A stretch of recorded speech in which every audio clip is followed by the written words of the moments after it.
It was the coldest winter Montana had seen in years. A lonely widow drove home that night, headlights cutting through the falling snow. Then, out of the darkness, she saw it. A German shepherd, wounded, lying by the side of the highway. She thought she was just saving a dog, but what she didn't know was that this dog would save her. From fire, from fear, and from the loneliness she thought would never end. Before we begin, tell me where you're watching from. Chapter 1. The wind before dawn. The wind that swept across the Montana plains that night carried shards of ice sharp enough to cut skin. Snow rolled like white smoke under the ghostly light of a half moon, and the only sound was the slow, aching creak of a sign above a lonely gas station. Grace Miller wiped her hands on her oil-stained coat, her breath rising in ragged clouds. She was a woman of 45, tall but slightly stooped, her frame wiry from years of work that never seemed to end. Her hair, once auburn, was now streaked with silver, tied back in a loose braid that hung over one shoulder. Her face was strong-boned and lined, not with age alone, but with the memory of things that wouldn't leave her. There was something unyielding in her gray eyes, the quiet, resigned determination of a woman who had lost much but refused to bend. The gas station lights flickered. Grace locked the door, glanced once at the highway stretching into the snow-filled dark, and started toward her trailer parked half a mile away. Her boots crunched through ice, her hands shoved deep into her pockets. The cold found its way through every seam of her coat. She used to hate silence. Now she found comfort in it. Since Hank died in that mining accident 5 winters ago, silence was all she could afford. It cost nothing and hurt less than conversation. The town of Clearwater had long memories and short tempers. They whispered that Hank's death was his own fault, that Grace had inherited bad luck. And in a town of 500 souls, bad luck was contagious. A low sound broke the night, a cry, raw and trembling. Grace froze, head tilted. Not human, animal. It came again, weak and pained. She followed the sound off the road, snow rising to her knees, her flashlight beam trembling. Then she saw it. A German shepherd lying half buried in the snow, fur matted with ice and blood. One paw twisted at an unnatural angle. The animal's eyes, deep amber and wild, fixed on her as if questioning whether she was another kind of danger. "Oh, sweetheart." Grace crouched slowly. The dog growled, a low, guttural warning. It was thin, ribs sharp under a coat once proud and thick. Its ears stood half raised, one torn at the edge, as if it had fought something, or someone. Grace held out her hand, palm open. "Easy now, I'm not here to hurt you." The dog's breath came in ragged bursts, white mist spilling into the dark. For a long moment, neither moved. Then, as if the animal decided she wasn't the enemy, it let out a low whine. Grace slipped off her scarf, wrapped it gently under its chest, and whispered, "We're going home." It took her nearly an hour to drag him to the trailer. Her back screamed, her fingers burned from cold, but she didn't stop. Inside, the trailer was warm from an old propane heater. The walls were covered in photos. Hank, young and bearded, smiling beside a pickup truck, a small cabin by a lake they once dreamed of. Buying. Grace laid the dog on a blanket near the heater. "You're safe now," she murmured. The shepherd's tail thumped weakly against the floor, just once, before its eyes fluttered closed. She cleaned the wound with trembling hands, whispering to fill the silence. "You're a handsome boy. Big fella, too. Bet you belong to somebody." Her voice cracked on that word. Belonged. The thought hurt more than it should. When she was done, she sat back, watching the rise and fall of his chest. "Guess I'll call you Ranger," she said softly. "You look like you used to keep someone safe." Ranger didn't move, but his ear twitched as if he had heard and approved. Grace stayed awake most of the night. Every time the wind howled against the trailer, she feared he'd stop breathing. Each shallow exhale felt like a promise she didn't know she needed kept. By dawn, the storm had eased, leaving the world blank and silent. Ranger stirred, shifting his injured paw. When his eyes met hers again, something passed between them. Recognition, or maybe mutual weariness. Grace poured the last of her coffee into a saucer and slid it toward him. "That's all I got, boy. Don't judge me." Ranger lapped at the coffee weakly, his tongue pink against the metal rim. Grace smiled despite herself. She should have gone to work, but she couldn't leave him. She called her boss, Mr. Dugan, a wiry old man with nicotine-stained fingers and a voice like gravel. "You skip one more shift, Grace, and I'll have to find someone who actually wants the hours." "I understand," she said quietly, and hung up. She'd heard that threat before. Dugan wasn't cruel, just tired of life, like most people in Clearwater. By noon, Grace stepped outside to fetch water, squinting against the glare off the snow. Across the frozen plain, she saw smoke from a distant ranch, the Henderson place. They'd lost 2 cattle last week. Folks were whispering about rustlers again. "Whole damn town's going crazy," she muttered.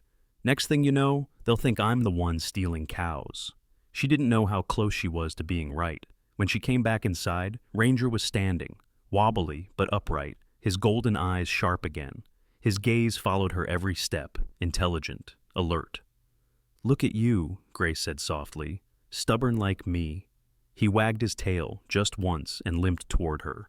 For the first time in years, Grace felt something inside her chest loosen, the ache of loneliness easing, replaced by the fragile warmth of companionship.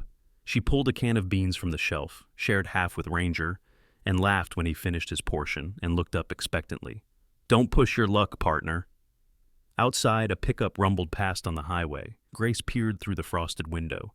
Sheriff Clay Adams, broad-shouldered, clean-shaven, the kind of man who carried authority like a burden. He slowed as he passed, his sharp eyes flicking toward her trailer before moving on. Grace felt her stomach tighten. Clay had been Hank's foreman at the mine. He'd been the one to knock on her door 5 years ago, hat in hand, saying there was a collapse. Since then, every time she saw him, she saw that day again. Ranger let out a low growl at the fading sound of the engine. Grace rubbed his head gently. "Yeah, I don't like him much either." The heater hissed. The room felt smaller, quieter. Grace leaned back in her chair, exhaustion finally catching up to her. The wind outside shifted, softer now, almost tender. Just before she drifted into sleep, Ranger lifted his head, ears pricked toward the door. A sound, faint but distinct, echoed through the cold morning air. Not the wind, not the creak of the sign. Bootsteps, slow. Approaching the trailer, Ranger's growl deepened. Grace opened her eyes, heart hammering, and whispered, "Who's out there?" No answer, only the sound of snow shifting under weight, then silence. Ranger took a step forward, hackles raised. Grace reached for the shotgun behind the door, her breath clouding in the cold air. Outside, something metallic clattered softly. And then, a man's shadow moved across the window. Chapter 2. The Stranger in the Storm. The storm came without warning, a white curtain descending over the Montana plains by noon. The sky darkened like bruised steel, and the wind screamed through the pines behind Grace's trailer. Snow slapped against the thin walls, and even Ranger, usually calm, paced restlessly by the door, ears twitching at every sound. Grace had seen many winters, but this one felt different, too sudden, too wild, as if the mountain itself was angry. She pulled her wool coat tight around her and stirred the pot of soup on the stove, the smell of beans and garlic mixing with the dry scent of snow seeping through the cracks. The power flickered, then went out completely. She muttered a curse and lit a kerosene lamp. Its small flame threw long, shaky shadows across the cramped space. Ranger growled softly and pressed his nose to the window. "What is it, boy?" Grace whispered. Outside, through the flurry of white, a figure stumbled along the road. A man, bent against the wind, his coat heavy with ice. Grace hesitated. She'd learned not to trust easily, but the sight of a human form swaying in the blizzard struck something deep in her, a memory of Hank's last day, walking into a storm that never let him return. She opened the door a crack and shouted, "Hey, you're gonna freeze to death out there!" The man turned toward her voice, his movements slow and deliberate. He was tall, broad-shouldered, with a thick coat dusted in snow and a dark wool hat pulled low over his brow. When he finally reached her porch, she saw a face weathered by years and battle, sharp jawline, a short beard peppered with gray, and eyes like cold water, steady and haunted. "Ma'am," he said, his voice deep, roughened by the wind. "Didn't mean to intrude. Truck broke down 5 miles back. I was heading toward town, but this storm—" He didn't finish. Grace studied him, one hand on the doorframe. "You'd better come in before you freeze solid." He stepped inside, stamping snow from his boots. Up close, he looked to be in his early 50s. There was a scar that cut through his left eyebrow and trailed faintly down his cheek, the kind of mark that doesn't come from accident but from consequence. His hands were gloved, but she could tell by the way he moved, deliberate, cautious, that he had spent his life carrying more than his share of burdens. "Name's Jack Turner," he said. Used to be with the state police. Retired early. Grace Miller, she replied, hanging his coat on a hook. And that's Ranger. Don't mind the growling. He's still deciding if you're friend or foe. Jack crouched, meeting Ranger's eyes. You've got good instincts, don't you, boy? Ranger tilted his head, then, to Grace's surprise, wagged his tail once and sniffed Jack's hand. Well, I'll be damned, she muttered. He doesn't trust anyone that fast. Dogs know people better than people do, Jack said simply. He glanced around the small trailer, the patched curtains, the worn table, the kettle hissing softly. You live out here alone? Grace shrugged. Alone's cheaper. Jack smiled faintly, a tired kind of smile. That it is. The storm raged on. By evening, the wind howled so loud it drowned out their voices. The trailer shook under gusts that felt alive. Grace fed the fire, then turned to Jack. Road's buried. You're not going anywhere tonight. Wouldn't want to, he admitted, rubbing his hands near the heater. Feels like the whole world's trying to freeze itself solid out there. Ranger curled at his feet, already asleep. Grace poured him a bowl of soup and sat across from him. So, she asked after a while, what brings a retired cop to nowhere, Montana? Jack took a slow sip before answering. Looking for work. A ranch hand out by the river said they needed someone to watch over stock through the winter. Thought maybe I could handle that. I'm good with quiet places. You don't look like you're built for quiet, Grace said, studying him. His face was lined not just with age but with memory, the kind that doesn't fade. He stared into the fire. No, ma'am. Quiet's not what I'm used to, but it's what I need now. The way he said it, soft, broken at the edges, told her there was a story buried in those words. But Grace had her own ghosts, so she didn't pry. Instead, they sat in silence, listening to the wind scrape across the windows. Hours passed. The heater hissed and sputtered, and Grace dozed in her chair. She woke to find Jack standing at the door, staring out into the white blur. Something wrong? She asked. He shook his head. Storm's bad, that's all. Reminds me of Afghanistan. Snow wasn't white there, though. It was sand. Same bite in the air, though. Same noise. I can't stand the quiet that comes after. Grace studied him. The pieces began to fit. The scar, the steady movements, the heaviness in his shoulders. You saw combat. Too much of it. His voice was flat. I left the force after my little girl died. There was a shootout. Wrong place, wrong time. I was the one who called it in. I should have been there. Grace felt her throat tighten. I lost my husband in a collapse. Same kind of guilt. Different hole to fall in. For a long time, the storm was the only thing that spoke between them. Later, when the fire burned low, she offered him her bed and took the couch. He tried to protest, but she cut him off. You need sleep. I'll be fine. He looked at her, as if seeing through her calm. You don't sleep much, do you? Used to. Haven't seen the point lately. Jack nodded, understanding. He lay down, still wearing his boots, and within minutes his breathing deepened. Grace watched him for a while.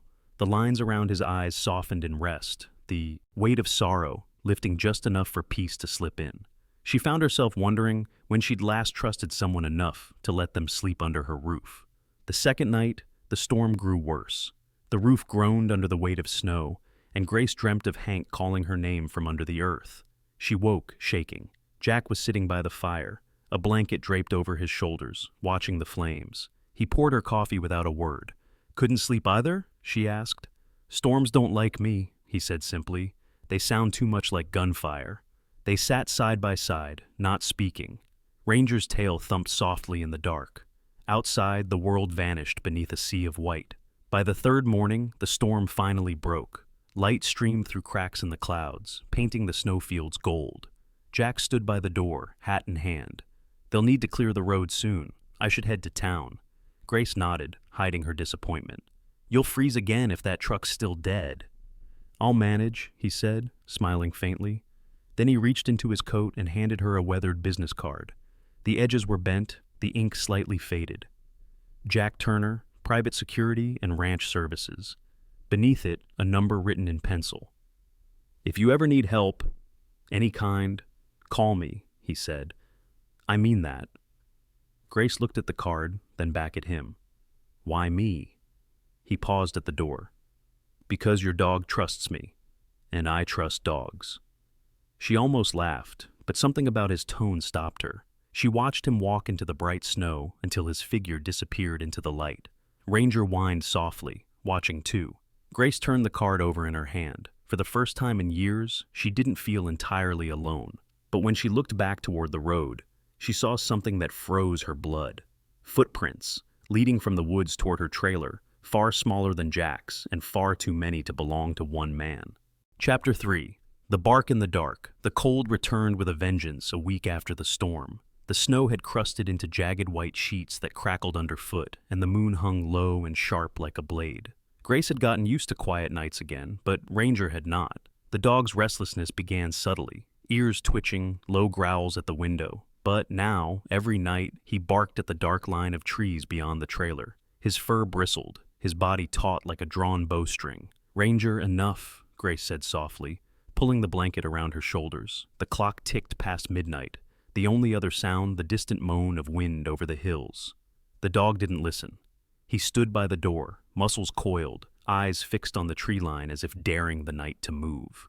Grace sighed and went to the window. The world outside was still, but she couldn't shake the feeling that something, or someone, was watching. Since Jack had left, she found herself thinking about him more than she wanted to admit. His voice still echoed in the trailer sometimes, when the wind shifted. He had promised to help if she ever needed him. She hadn't called. She didn't want to be the kind of woman who needed saving. By day, life went on. She shoveled snow, kept the heater running, drove into town for supplies. But Clearwater had grown uneasy. People whispered at the diner about missing livestock. Old man Henderson, whose ranch sat 3 miles north, swore he'd seen figures moving at night near his fences. Sheriff Clay Adams brushed it off as coyotes, but Grace knew fear when she saw it. That evening, she stopped at the diner before heading home. The waitress, Marlene Dobbins, a heavy-set woman with kind eyes and a mouth that never stopped moving, slid her a cup of coffee. "You be careful out there, Grace," she said. "Henderson lost another 2 calves last night. Clay's men found boot prints near the creek." Grace raised an eyebrow. "Boot prints? Human, big ones," Marlene whispered, leaning close. "Some folks say drifters, others say something worse." Grace smiled faintly. "There's nothing worse than people with no conscience, Marlene." When Grace returned home, the snow had started again, soft and silent. Ranger met her at the door, tail low, eyes alert. He sniffed her boots, then went to the window, growling deep in his chest. She poured herself tea, sat at the table, and listened to the wind. The house felt too quiet, too aware. Every creak of the trailer seemed deliberate. She reached out and scratched Ranger behind the ear. "It's just the cold, boy. Makes everything sound alive." But later, when she stepped outside to fetch firewood, she saw them. Footprints, half filled with snow, leading from the edge of the forest straight to her barn. Her breath froze in her throat. She turned toward the door just as Ranger barked. Sharp, furious. The barn door creaked. Grace's pulse thundered. She grabbed the shotgun Hank had left behind and crept forward. Inside the barn, the shadows shifted. 3 men stood near the stalls, their faces obscured by scarves and dirt. One was tall and broad, with a coat patched from different hides. Another was wiry, twitchy, his hands fidgeting even when still. The third was younger, maybe 20, eyes darting like a trapped animal. "Evening, ma'am," the tall one said, his voice dripping with mock politeness. "Didn't mean to startle you. Just looking for a place to wait out the cold." "You picked the wrong barn," Grace said, cocking the shotgun. The younger man shifted nervously. "We ain't looking for trouble, miss." The tall one cut him off with a glare. "Shut it, Lyle." He stepped closer, grin widening. "See, we've been moving stock through this area. Quiet work. Don't need folks sticking their noses where they don't belong." Grace's grip tightened. "You're the ones taking Henderson's cattle," he smirked. "Ladies, quick." Before she could speak again, Ranger lunged from the shadows, a blur of fur and fury. The tall man shouted, stumbling as the dog's jaws clamped onto his arm. The wiry man swung a shovel, striking Ranger hard across the ribs. Grace screamed, firing a warning shot into the rafters. Splinters rained down. The men bolted for the door. Ranger staggered, but didn't let go until the last of them vanished into the snow. Then he collapsed, sides heaving, blood staining his fur. "Ranger!" Grace dropped beside him, pressing her hands against the wound. "Stay with me, boy. Please." She wrapped him in her coat and dragged him inside, heart pounding so hard she thought it might split. Her fingers shook as she dialed the sheriff's office, but no one answered. Lines were down from the storm. Then, a knock, sharp, urgent. Grace's first thought was the thieves had come back. She gripped the shotgun and opened the door an inch. "Grace?" It was Jack Turner, covered in snow, face drawn tight. "You okay?" Relief hit her so fast she couldn't speak. She just nodded and stepped aside. Jack knelt beside Ranger immediately, his movements calm, precise. "He'll make it," he said after checking the wound. "Bullet grazed him, not deep. You did good." Grace swallowed hard. "I didn't know who else to call, but you came anyway." Jack glanced up at her, eyes soft. "I heard on the radio someone saw lights out here. Figured it might be you. Guess I was right." They spent hours cleaning the wound, wrapping Ranger's side, whispering reassurances neither quite believed. The storm outside built again, rattling the windows, but inside the small trailer, the world felt suspended. 2 people and a wounded dog holding the night at bay. When Ranger finally slept, Grace sat beside Jack, her face pale and exhausted. "I don't know why they came here. There's nothing worth stealing." Jack stared into the fire. "Sometimes people don't need a reason. They just need someone weaker than them." Grace looked at him, really looked. The lines on his face were etched deeper than before, but there was warmth in his eyes now, a gentleness she hadn't seen last time. "You didn't have to come," she said. He met her gaze. "Yes, I did." Silence filled the room. Not awkward, but fragile, tender. Grace turned away first. "I've lost too much, Jack. I can't afford to lose anything else." He reached over, resting a hand lightly over hers. "Maybe that's not how loss works. Sometimes God sends back what we lost. Just wearing a different face." Her eyes burned, but she didn't pull away. Outside, the snow eased. Dawn crept pale and thin over the horizon. Grace looked at the man beside her, at Ranger breathing steady again, and felt something stir. Not hope, not yet, but the beginning of it. Then a sound echoed from the barn, metal scraping against wood. Jack stood instantly, hand on his pistol. Grace froze. Ranger lifted his head, growling low. "Stay here," Jack whispered, moving toward the door. The sound came again, louder, deliberate. Jack stepped outside, disappearing into the pale morning light. Grace held her breath, waiting. Then, from outside, a single gunshot cracked through the silence. Chapter 4. The Scar and the Seed. The gunshot still rang in Grace's ears, long after dawn had risen. When Jack returned from the barn that morning, his jaw was clenched tight, his breath coming in sharp clouds. "It's clear," he said. "Whoever fired's long gone. Just a warning shot." He looked older then, more worn. Grace could see the scar near his temple, the faint tremor in his left hand. Ranger limped to his side, pressing his muzzle against Jack's boot, as if grounding them both in the here and now. For a few quiet days afterward, life tried to settle back into a fragile rhythm. The sheriff came out, a hulking man in his 50s, with a salt and pepper beard and eyes that no longer held patience. Sheriff Clay Adams examined the broken barn door, kicked at the frozen tracks, and said, "You folks should think about locking up tighter. Times are getting worse." He didn't write anything down, didn't promise to investigate. Grace knew what that meant. The law was busy protecting the rich, not widows on the edge of town. That week, a letter arrived in the mail. It bore the red stamp of Clearwater Savings and Loan. Grace slid it open, her hands rough from cold. Inside, a single sheet, notice of foreclosure. She read it twice, unable to breathe. Her husband's old debt, unpaid taxes and a mining loan he'd signed before his death, had caught up. The bank intended to seize her property by spring. Grace sat at the kitchen table, staring at the paper as the kettle hissed over the flame. Ranger rested his head on her lap, sensing the shift in her heartbeat. "They're taking it all, boy," she whispered. "The only thing we ever had." Jack found her there when he stopped by later that evening, carrying a box of canned food. His hair was damp from melted snow, his flannel shirt frayed at the cuffs.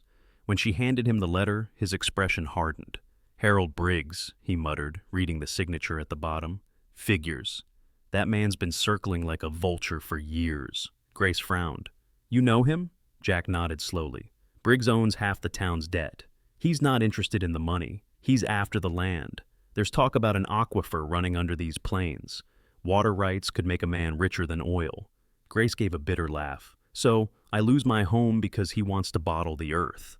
Jack hesitated, then said, "I might have something, a way out." He unfolded a worn map, spreading it on the table. His finger traced a curve along the creek south of Clearwater. "There's a plot here. Belonged to my uncle before he died. Nobody's touched it in 20 years. It's rough land, but it's mine legally. We could fix it up, plant crops, raise a few chickens. You'd have a roof at least." Grace stared at him. "You're offering me your land? I'm offering us both a start," he said simply.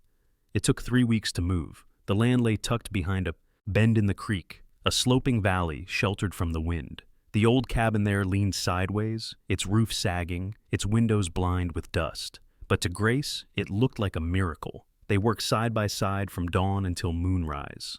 Grace's palms blistered from hammering boards. Jack's limp worsened from hauling lumber. Ranger trotted between them, tail wagging, barking orders only he understood. At night, they'd sit by the fire, drinking coffee and laughing at their failures. The chicken coop that collapsed twice, the seeds that refused to sprout. For the first time in years, Grace felt her laughter echo against another heartbeat. One morning, she woke to find Jack already outside, shirt sleeves rolled, sunlight catching the scar across his eyebrow. He was repairing the fence, his movement steady, sure. She watched him from the porch, her heart catching on something she couldn't quite name. It wasn't love, not yet. It was faith, small and stubborn, like the first green shoot pushing through frost. By late spring, their garden began to bloom. Beans, lettuce, and rows of corn pushed up through the soil. Ranger kept watch from the edge of the field, occasionally barking at birds that dared to land. Grace began selling vegetables in town. Marlene at the diner told her she hadn't looked so alive in years, but peace never lasted long in Clearwater. One afternoon, a polished black car rolled into their dirt road. From it stepped Harold Briggs, the bank manager. He was a tall man in his late 50s, hair slicked back with oil, wearing a wool coat too fine for the dust of Montana. His face was pale and smooth, save for a deep vertical line between his brows, the mark of a man used to getting what he wanted. His voice was soft, almost kind, but every word dripped with ownership. "Mrs. Miller," he said, tipping his hat. "Mr. Turner, you've made yourself quite comfortable here." Grace wiped her hands on her jeans. "We're not trespassing, if that's what you came to ask." "Oh, I know," Briggs said, smiling thinly. "But you see, the land around this creek is being evaluated for development. The state's considering selling water rights to private investors. You might find it inconvenient when they start drilling." Jack stepped forward, his jaw tight. "You stay off this land, Briggs. It's not yours." Briggs's eyes flicked to him, unbothered. "Everything becomes mine, Mr. Turner. Eventually." He turned to leave, his shoes crunching over gravel. "I'll be seeing you." That night, Grace couldn't sleep. The air felt charged, restless. Ranger whined and scratched at the door. Then came the smell, faint at first, then unmistakable. Smoke. "Jack!" she shouted. They burst outside to see flames licking up the side of the barn, orange against the dark. Ranger bolted toward the fire, barking wildly. Jack grabbed a bucket, but the wind carried sparks to the porch. Grace's throat burned as she coughed through the heat. "Ranger, get back!" The dog ignored her, lunging toward the barn door. A moment later, he reappeared, dragging a burlap sack of feed away from the flames. Jack stomped the fire with his jacket, his arms blackened with soot. By dawn, the barn was half gone, the smell of ash thick in the air. Grace sat on the ground, shaking. "He did this," she whispered. "Briggs sent someone." Jack didn't answer. His face was grim, his hand resting on Ranger's head. "He's not going to stop." 2 days later, the sheriff came out again. This time, his tone was different. Word had spread. People in town had begun whispering about Briggs's accidents, the missing cattle, the bribes. Grace stood tall before him, soot still streaked across her skin. "I'm filing a complaint," she said. "I don't care what it costs." Clay Adams studied her for a long time. Finally, he nodded. "Took guts to stand up to that man. Maybe it's about time someone did." As he drove away, Grace looked over the charred remains of her barn. The earth was blackened, but beneath the ash, tiny green shoots had already begun to rise. She knelt, pressing her fingers into the soil, and smiled faintly.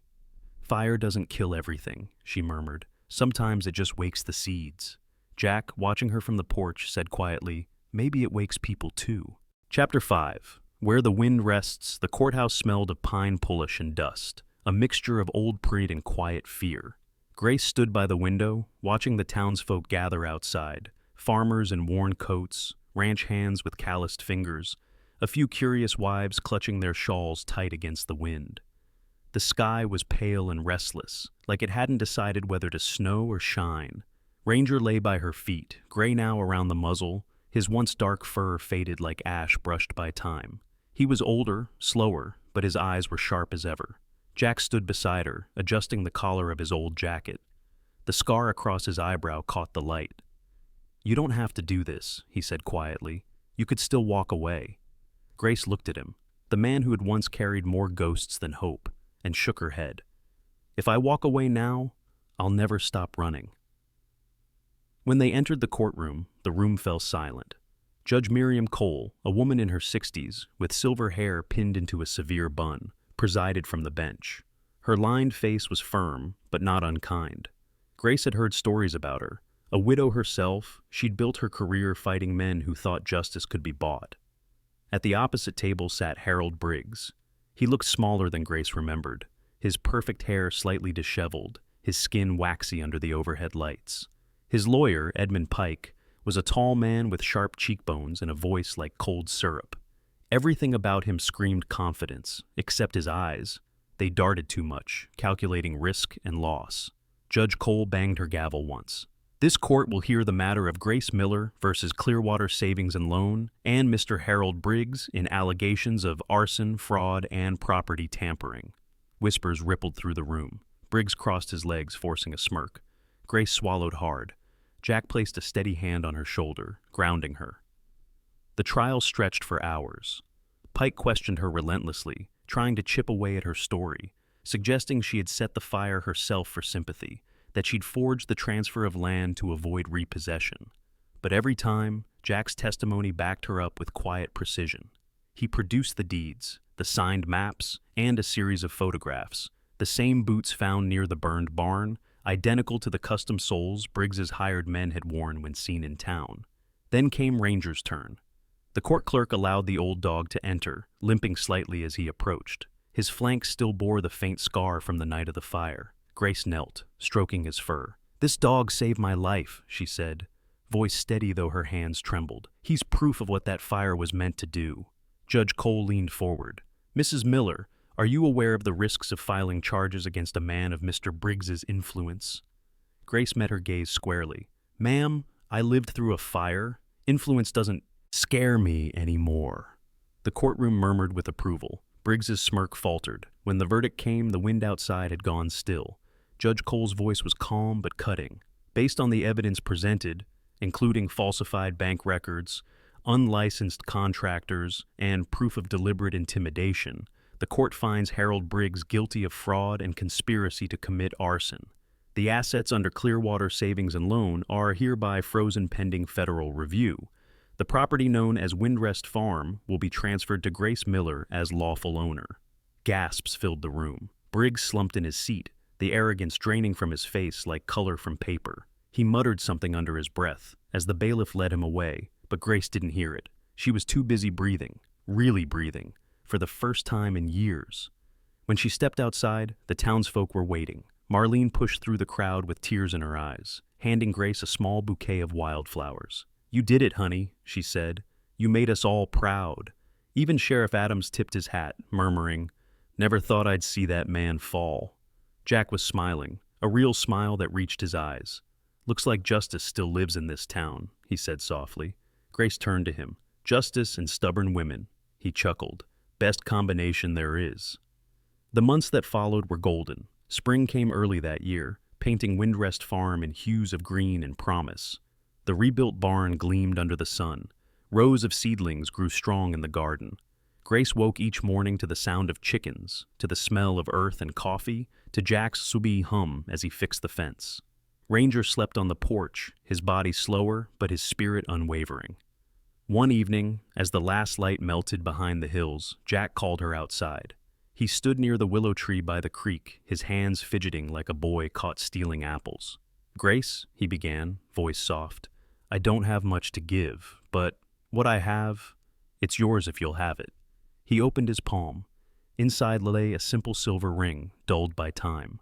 It was my mother's. She wore it through hard winters and good summers. I think she'd like you to have it." Grace stared at it, her throat tight. "Jack, you don't have to." "I want to," he said. "The wind used to carry me from place to place, but now it's brought me home." Her eyes filled with tears. She slipped the ring onto her finger, the metal cool and light. "Then let's call this home for good." The ceremony was small, just Marlene, Sheriff Adams, Judge Cole, and a handful of townsfolk. Wildflowers lined the path to the creek. Ranger, wearing an old bandana, sat proudly at their feet, his ears perked as the vows were spoken. When Jack leaned forward to kiss her, the dog let out a long, joyous bark that echoed across the valley like a hymn. Later that night, Grace stood on the porch alone. The wind drifted through the fields, soft and forgiving. She looked up at the stars and whispered, "Life isn't fair, but love always finds its way home." Behind her, Jack's voice came gentle. "What's that, Grace?" She smiled. "Just talking to the wind." The wind answered, quiet and kind, as if it had finally decided to rest. Sometimes God doesn't send miracles as thunder or lightning. He sends them quietly, in the shape of a loyal dog, in the kindness of a stranger, or in the strength to love again after loss. Grace thought she was saving a wounded soul that winter night, but in truth, God was saving hers. Because faith isn't about waiting for miracles. It's about recognizing them when they come, even wrapped in fur and snow. If this story touched your heart, share it. Someone out there might need this reminder tonight. Leave a comment below and tell us, do you believe God still works through small miracles? Subscribe for more stories of love, faith, and second chances. And may the Lord bless you and those you hold dear. God bless, and may every heart that's still waiting find its miracle in time.